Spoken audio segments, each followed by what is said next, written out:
in Pharmaceuticals in association with Higher Secondary Principals Forum.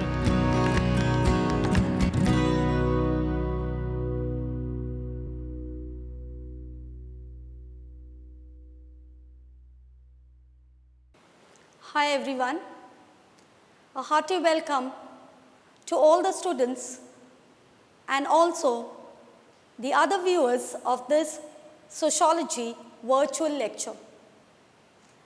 Once again, this is teacher Bambina Andrade from Jawaharlal Nehru Higher Secondary School, Fatorda, Markham.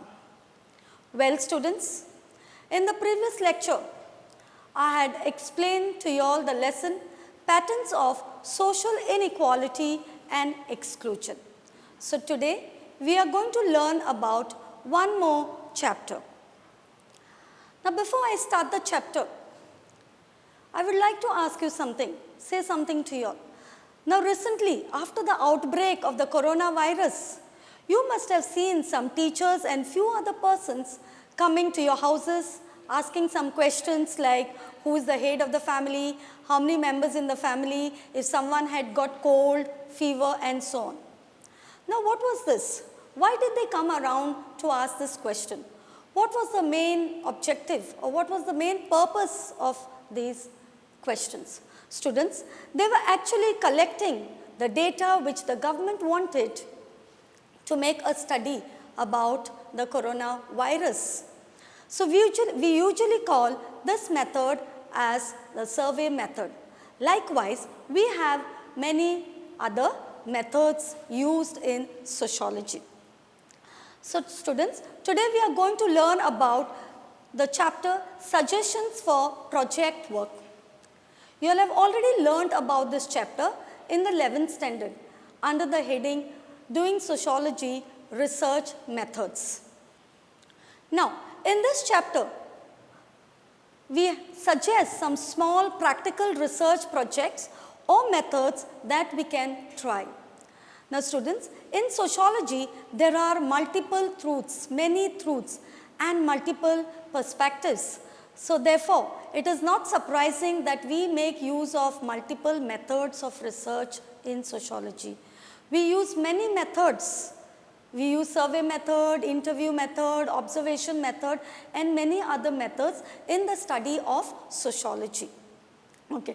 Different methods and projects are more or less suited to tackle different types of research questions. When we say research question means the topics, the issues which we want to study, which the researcher wants to study. Sometimes a given question may be answered with more than one method, but a given method is not necessarily appropriate for all questions. So many a times a particular question, it cannot be answered or we cannot get the answer by using just one method. We may have to use two methods to come to the answer, to collect the information, to collect the data.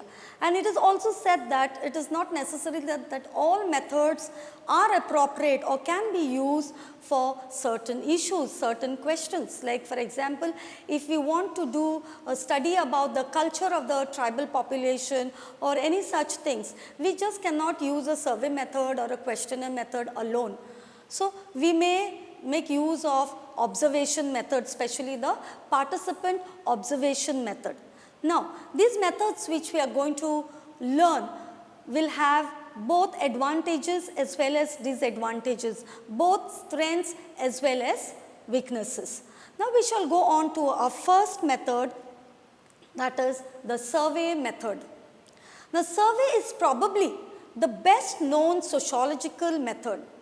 There is an increasing use of surveys for various non-academic purposes, including the prediction of election results, devising of market strategies for selling products, to get popular opinions and a wide variety of subjects. So in different places we make use of survey to find out different issues. About different issues we make use of survey or the questionnaire method.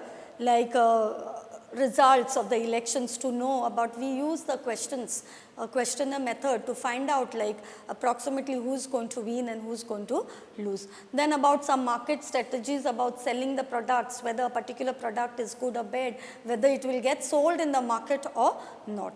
Not only that, even some other public opinions or the popular opinions of a wide variety of subjects. Now, it is a comprehensive or a wide-ranging perspective of some subjects based on the information obtained from a chosen representative set of people who are referred to as respondents. Now, we select a few people, representatives. We do not ask questions to the entire population, to the entire village or to the entire group. We select a representative set of people who answer the question. So, these people, these representatives are called as the respondents. Now, we have different types of surveys like consumer survey method, we have opinion poll method, we have sample survey or complete enumeration survey as we see in this slide. Now, a survey usually involves asking a relatively large number of people the same fixed set of questions. Large number of people like say 30, 100, 1000, 2000 and so on.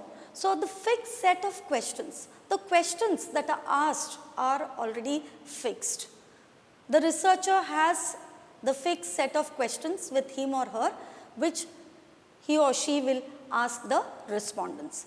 Now, the questions may be asked by an investigator in person where they are read out to the respondent and his or her answers are noted down.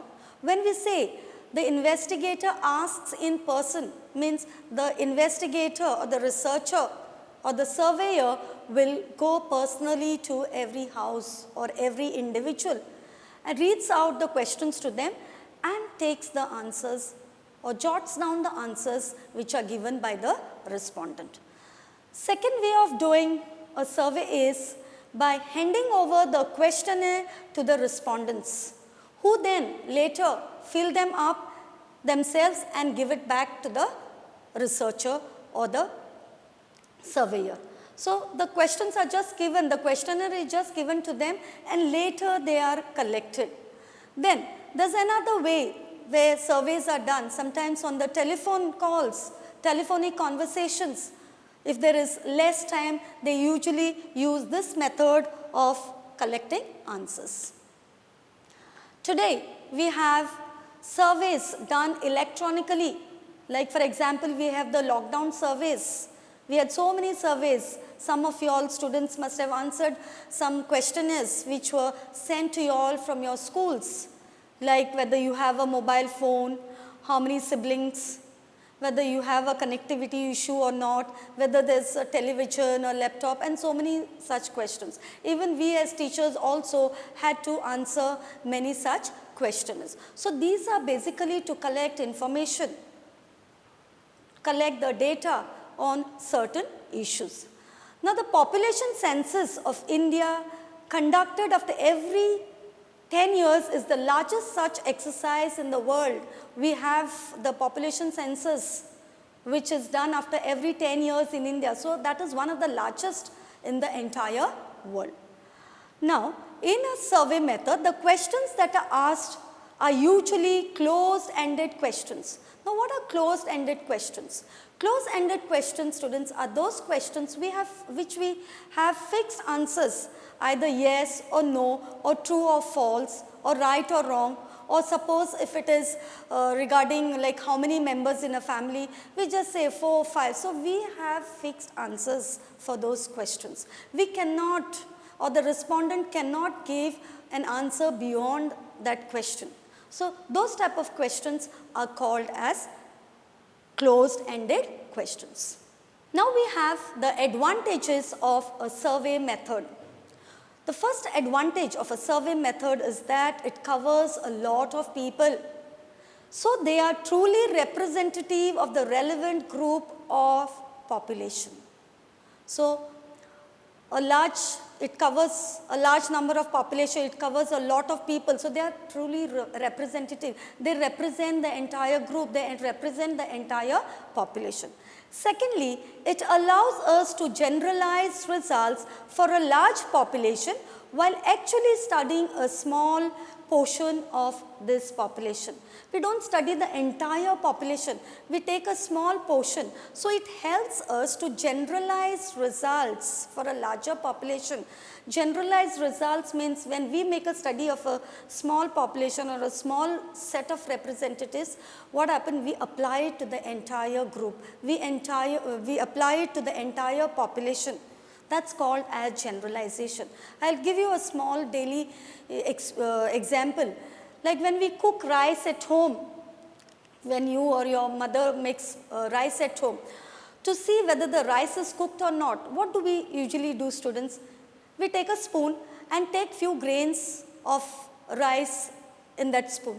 We press and check whether it is cooked or not. By pressing some 2-3 grains, if that rice or those grains are cooked, we assume that the entire rice is cooked. So, what are we doing? We are generalizing. We are applying what we have done. We have checked just 2 or 3 grains. So, we assume or we apply it to the entire vessel of rice. So, this is called as generalization. So, same thing is done in a survey method. Though a small portion of population or a small group is studied, we apply the results for the entire population. The third advantage is that it makes us possible to study large population with manageable investment of time, effort and money. So, manageable investment, we do not have to spend lot of time, or we do not have to put in lot of efforts, or we do not have to put in lot of money. That is why we say that the survey method is not a very expensive method. It is not a time consuming method. So, the third advantage is that we can do the survey with a manageable investment of time, effort and money. Now, along with the advantages, as I said before, we also have some disadvantages. So, let us see what are the disadvantages of this method. The first disadvantage of this method, students, is that the questions to be asked are already fixed. The questionnaire is highly inflexible. You cannot change the question, they are fixed, they are inflexible. Mostly close-ended questions are asked. As I already said before while explaining what are closed-ended questions. So, mostly in a survey we have closed-ended questions. Even if a person wants to say something or answer something else or tell the investigator or the researcher something, the researcher will not be able to jot down the answers because the questions are fixed or they are closed-ended questions. The second disadvantage is that no on-the-spot adjustments are possible. Suppose if the question is difficult, we cannot adjust on the spot, we cannot do any adjustments. Thirdly, if the question is misunderstood by the respondent, then wrong or misleading results can be produced, especially when the questionnaire is handed to the respondent. The respondent may not understand the question and he or she may give any answer. So, wrong answers can be given, misleading answers also can be produced. Next disadvantage is surveys are like snapshots taken at a particular moment. So, the situation may change later or may have been different before, which the survey would not be able to conquer. Snapshots. What are snapshots? Snapshots are like photographs, pictures. So, when we take a picture, when we take a photograph with our camera, whatever is there in front of the camera will be captured by the camera. Somebody has just moved away from that place, will not be there in that picture. Or someone who will come later will also be not there in the picture. Whoever is there right in front of the camera will be captured by the camera. So, same way these surveys are like snapshots taken at a particular moment, which the situation can change later or it must have been different sometime before. The last disadvantage of a survey method is Since there is no rapport between the researcher and the respondent, questions may be answered tactfully. No rapport, no good relationship between the researcher and the respondent. They may not know each other. So when we don't know each other, we may not answer the person properly. We may hide some things. We may answer the questions tactfully because we really don't know why the person is come to ask those questions. So we are very tactful when we are giving the answers. So this is the fourth disadvantage of the survey method. Now we shall move on to our next method. Now if you see, students, in this slide, we see some tribal population, some tribal people sitting there, and along with them we have one gentleman sitting. This is what we usually do in an observation method. So now we shall learn about observation method, or usually we call it participant observation method. We learnt it in our 11th standard as participant observation method. Now what is this observation method?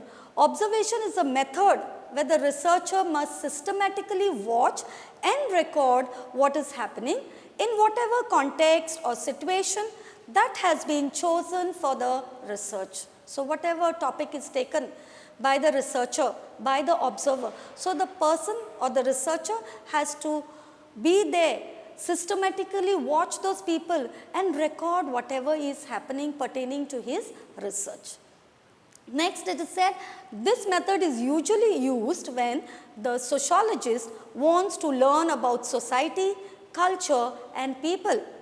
We cannot use survey methods here because the researcher wants to know in detail about those people, wants to know in detail about the culture of those people. So he has to be actually be a part of that particular group, that particular society.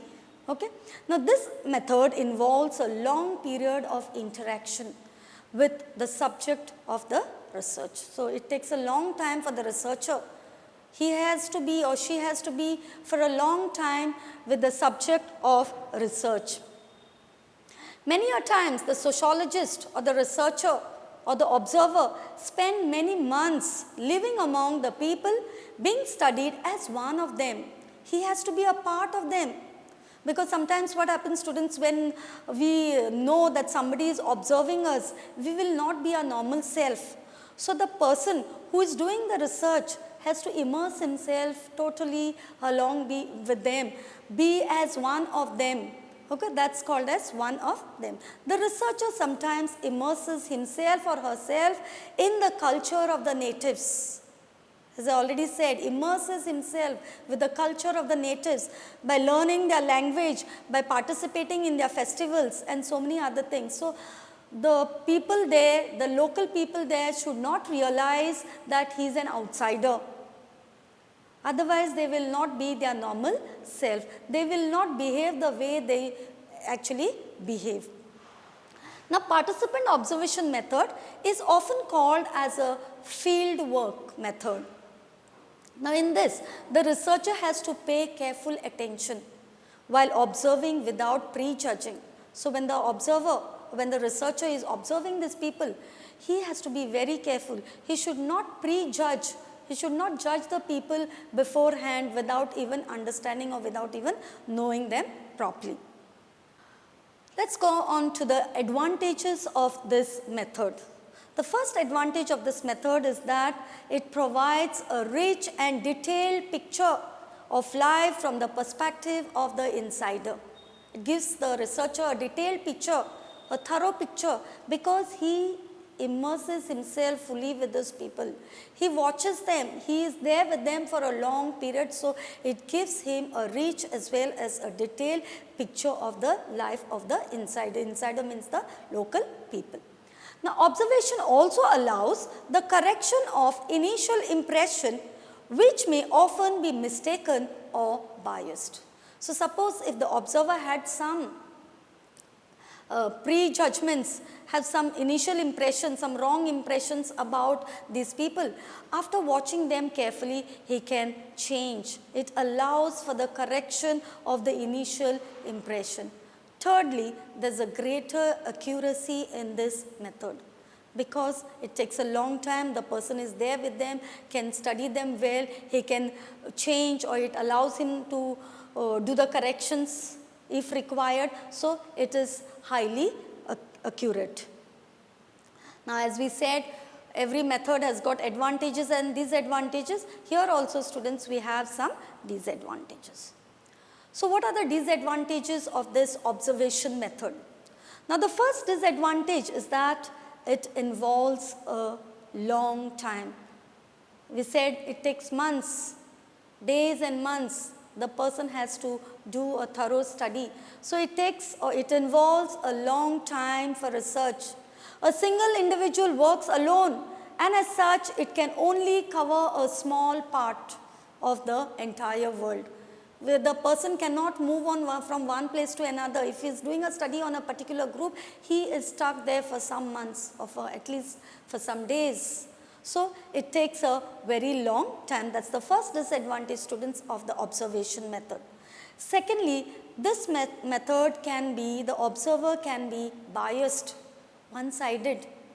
We never know or we are not sure whether it is the voice of the researcher or that of the people being studied. When the researcher brings the data, we do not know that whether the researcher has put in his own things or whether it is really the voice of the people or whether it is really the fact what he has learned. So, it can be biased. Thirdly, there can be error in observation and therefore, the result can be one-sided. Sometimes there can be some errors. We may not be or the researcher may not be able to understand some things properly. So, that is why it can be one-sided. Next we have the interview method. Now, what is interview method? An interview is basically a guided conversation between the researcher and the respondent. Guided conversation. Why it is said guided conversation? We have conversation just like that, but this is a guided conversation. Some questions are asked. If the person is not able to answer, the interviewer or the researcher usually guides the person, makes the person understand that question. That is why it is said a guided conversation between the researcher and the respondent. Now, interview may look simple, but it actually takes a lot of practice and skill to become a good interviewer. It is not so easy, students, to be an interviewer. Especially we know about counselors, psychologists or psychiatrists. You need lot of practice. It is not simply just asking questions and getting answers. No, you have to be skilled. That is why it said it needs lot of practice to become a good interviewer. An interview is different from a survey. Definitely, an interview is different from a survey.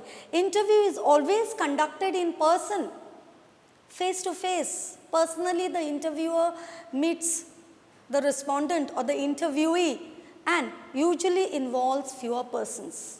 In the survey method, we have seen that large number of people, whereas here in the interview method, we have few people. Sometimes it is one-to-one, maybe at the group of 5, 20 or maximum maybe 40. So, it does not have large number, but it has few persons. Now, an interview uses both a structured questionnaire as we use in survey method and also an open-ended interactions like that which we use in the participant observation method. So, when we are having an interview or when there is an interview taking place between the interviewer and the interviewee, he makes use of both the methods, means the questions which are used in both the methods, that is structured questionnaire as well as open-ended questions. Now, there are some types of interviews. We have structured interviews and unstructured interviews. Now, what are structured interviews? Structured interviews are those interviews that follow a predetermined pattern of questions. Predetermined pattern, a fixed set of questions. Of course, as and when required, the questions can be changed based on the type of answers which they get from the person. But usually they are predetermined. So, those questionnaires or those interviews that are structured or which have predetermined questions are called as structured interviews. Now, what are unstructured interviews? In unstructured interviews, only a set of topic is pre-decided, the issue is pre-decided, and the actual questions emerge as a part of the conversation. The main topic is given, and as and when questions arise, the questions are put across to the person, to the interviewee, okay, as and when, as a part of the conversation. Then interviews may be more or less intensive in the sense that one person may interview a person for a long time, or like for example 2 hours or 3 hours, or he or she may call the interviewee in sessions, like today we sit for 1 hour, in say another week or after 2-3 days again the person is called. So they are more or less intensive, especially the counselors or the psychiatrists use this type of ways, like sitting for a long time for 2 hours or 3 hours, or maybe calling the person as many times as required. Okay, students, so we shall see the advantages of this method, that is the interview method.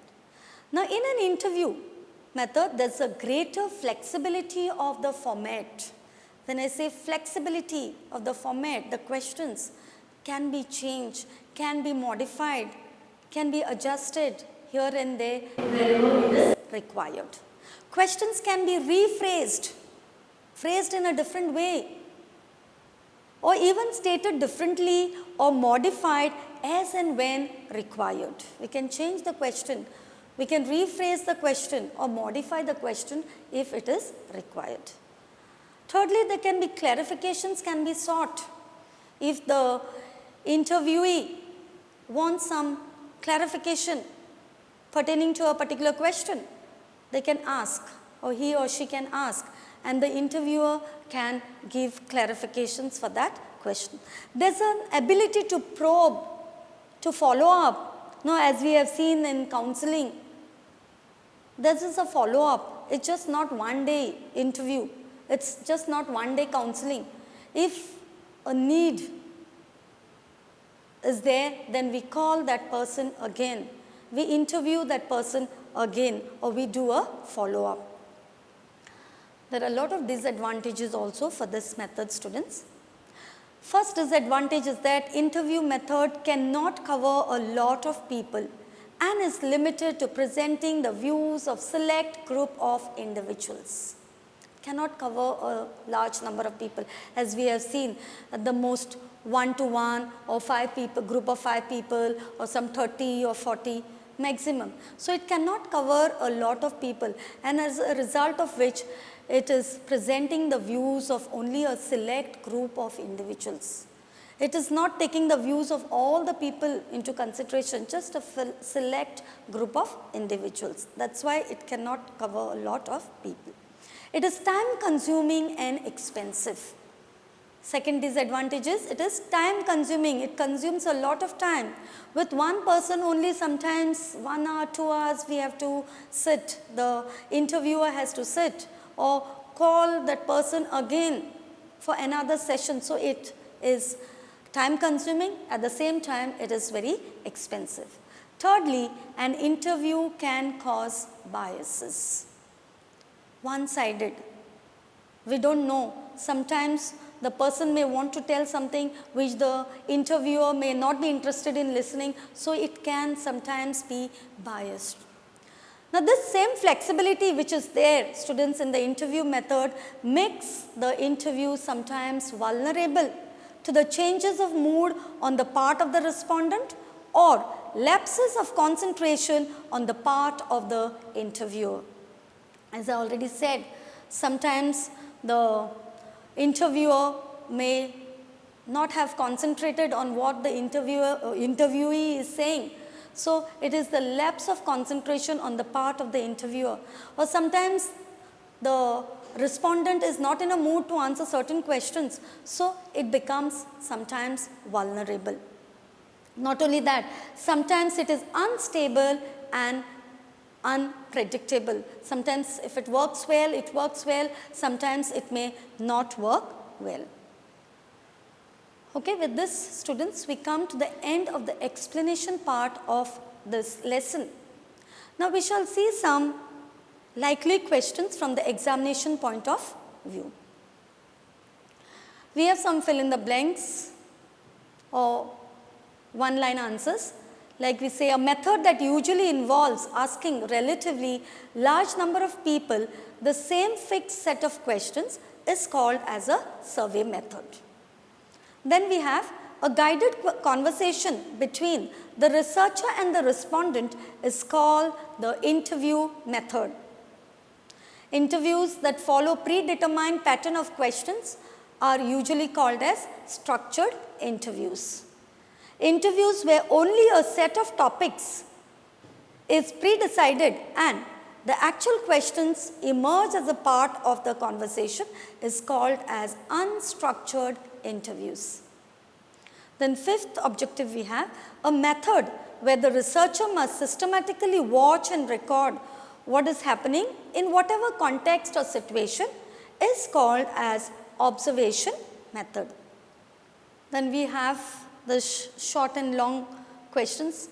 We have explained the survey method used in the study of sociology, or sometimes it is asked as survey method is the best known sociological method, comment. Then we have state any one advantage and disadvantage of either survey method or interview method, any way they can ask. Then we have critically explain the interview method. Fourth, we have write a short note on observation method. So with this, students, we come to the end of this chapter. Thank you so much. I hope all of you all have understood. Stay home, stay safe. Prudent Scholars, powered by Lupin Pharmaceuticals. अब आपकी सुरक्षा आपके हाथों में। ल्यूपी safe hand sanitiser, आपका और Chennai super Kings का first line of defence. अब आपकी सुरक्षा आपके हाथों में। ल्यूपी सेफ हैंड सैनिटाइजर, आपका और चेन्नई सुपर किंग्स का फर्स्ट लाइन ऑफ डिफेंस। अब आपकी सुरक्षा आपके हाथों में। ल्यूपी सेफ हैंड सैनिटाइजर, आपका और चेन्नई सुपर किंग्स का फर्स्ट लाइन ऑफ डिफेंस।